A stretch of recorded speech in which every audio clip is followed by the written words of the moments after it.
Hi everyone, and welcome to another video.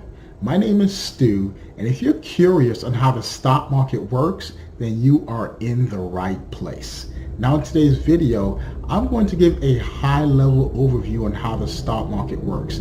Now I know the stock market may seem a little complex and a little intimidating, so I'm going to do my very best to break it down into very simple, easy terms. So let's get started. First, what is the stock market and how does it work? Before I get into how the stock market works, let's get into some of the fundamentals. First, what is a stock? Before I get into how the stock market works, I have to first define what is a stock.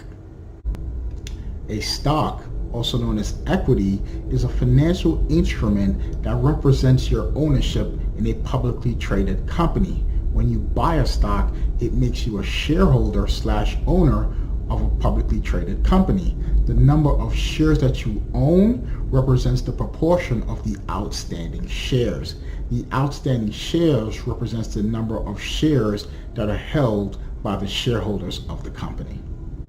So for example, if you own 100,000 shares of a company with 1 million outstanding shares, you would have a 10% ownership stake in that company.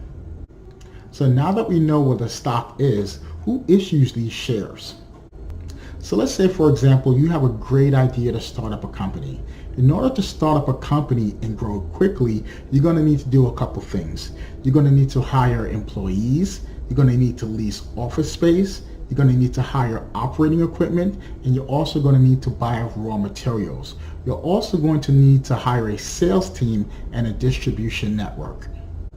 In order to start up your business, you will need to raise capital. You can either raise capital by selling shares of your company, also known as equity financing, or taking out a loan and borrowing money, also known as debt financing.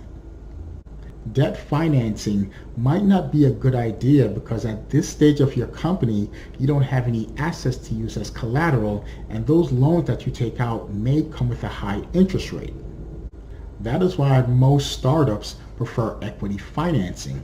When you start a business, you usually start with your own personal funds as well as the funds from family and friends. As your business grows, your capital requirements may become substantial. And you may need an investment from an angel investor or a venture capital company. When your company gets established, you may require a larger amount of capital. You can get this capital by selling shares of your company through an initial public offering or an IPO. When you do that, the status of your company now changes from a private company to a publicly traded company because now you're selling shares to the general public.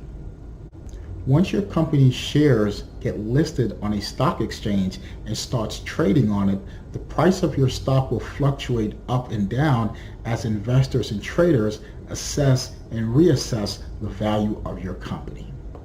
A stock exchange provides a platform where shares are traded by matching buyers and sellers of that stock.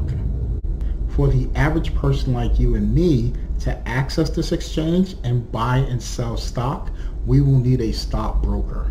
A stockbroker acts as the middleman between the buyer and seller. If you want to get a stockbroker, you'd have to go online and open a brokerage account. This was just a high-level overview of how the stock market works. Thank you for watching this video. If you like the content that I shared, please subscribe to my channel, leave a comment, or share this with somebody that you believe will benefit from this information. You can also hit the bell if you'd like to get an alert every time I upload a new video. Thank you for watching, and I hope you join me for the next video.